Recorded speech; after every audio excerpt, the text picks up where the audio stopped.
Hello friends, welcome back to my channel. आज मैं आपको annotations used in the Hibernate. So मेरी पिछली वीडियो में आपने हाइबरनेट का आर्किटेक्चर देखा होगा, जिसमें मैंने हाइबरनेट की आर्किटेक्चर में क्या क्या configurations like session factory, session, transaction और परसिस्टेंस स्टेट।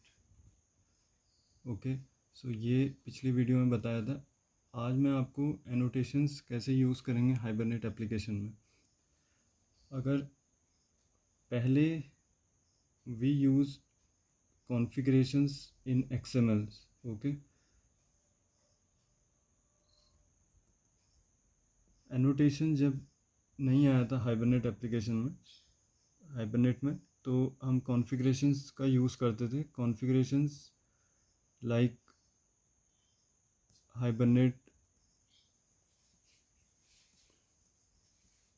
.cfg, .xml। ये XML हम बनाते थे अपनी एप्लीकेशन में और इसको हम क्लास पाथ के अंदर प्रॉपर्टीज़ फोल्डर में के अंदर डालते थे उसको। ये एक प्रॉपर्टीज़ है हाइबरनेट की, cfg.xml। तो इसमें प्रॉपर्टीज़ नेम जैसे hibernate dot connection dot url JDBC है या ODBC है। Okay, connection hibernate dot connection dot user name. तो हम ये सारी प्रॉपर्टीज़ इस XML में डालते थे। But now change to this annotations. तो हम एनोटेशंस, जो मेन एनोटेशंस है वो कौन कौन से हैं। सपोज़ करो मैंने कोई एंटिटी बनाई। अब एंटिटी बनाऊंगा तो उसके लिए मेरे को एंटिटी एनोटेशन यूज़ करना पड़ेगा। ठीक है, तो एंटिटी एनोटेशन हमें क्या बताता है कि जो हम क्लास के ऊपर अगर इसका यूज़ करेंगे, क्लास मैंने बनाई, क्लास सपोज एम्प्लॉय है। ओके, इस क्लास के ऊपर मैंने एंटिटी लगाया एनोटेशन, तो ये हाइबरनेट के पैकेज में है। ओके, ये org डॉट हाइबरनेट डॉट उसके पैकेज के अंदर ये एंटिटी क्लास आएगी। ये कह रहा है कि एम्प्लॉय क्लास एक एंटिटी है जो कि किस में परसिस्ट होगी, डेटाबेस में, यानी कि स्टोर किस में होनी है, डेटाबेस में। और टेबल भी एनोटेशन होता है, एक टेबल एनोटेशन होता है, जो जिसका मतलब ये एम्प्लॉय क्लास एक टेबल होगी और वो टेबल कहाँ बन रही है, डेटाबेस में वो एक टेबल बन जाएगी RDBMS डेटाबेस में। MySQL चाहे Oracle SQL, उसमें ये एम्प्लॉय क्लास एक टेबल बनेगी। ओके, और अगर मैंने कोई प्राइमरी की लेनी है टेबल में, तो सपोज़ करो एक फील्ड बना रहा हूँ मैं, प्राइवेट इंड आईडी कोई फील्ड है, तो उस फील्ड के ऊपर मैं कौन सा एनोटेशन लगाऊंगा, @id। ओके, तो ये @id क्या बताता है कि ये जो आईडी वेरिएबल है ये कैसा है, प्राइमरी की है। ओके, तो और अगर इसको मेरे को ऑटो इंक्रीमेंट दिखाना है, जैसे डेटाबेस में ऑटो इंक्रीमेंट का मतलब जैसे जैसे रोज़ बढ़ती रहेंगी, इंक्रीमेंट होते रहेंगी, वैसे वैसे आईडी भी एक +1 होते रहेगा, यानी कि ऑटो इंक्रीमेंट होगा ऑटोमेटिक। तो उसके लिए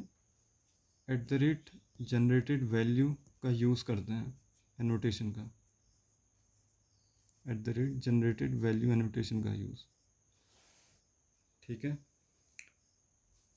अब इसी टेबल में सपोज़ करो दो टेबल की मैपिंग हो रही है, और दो टेबल की मैपिंग के लिए हमें कोई फील्ड है जो फॉरेन की का काम कर रहा है।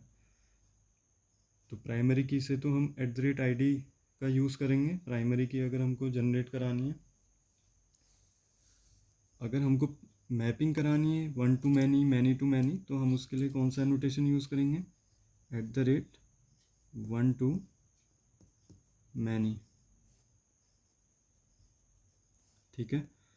वन टू मैनी के अंदर भी फिर हम एट्रीब्यूट आते हैं इसके अंदर भी। अगर मैनी टू मैनी करना है तो मैनी टू मैनी आएगा एनोटेशन।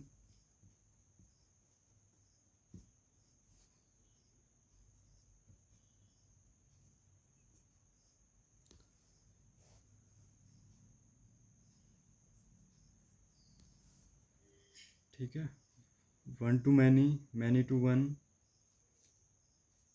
अगर एक टेबल में एम्प्लॉय क्लास है और एक एम्प्लॉय रोल क्लास है, तो जो सपोज़ करो एक एम्प्लॉय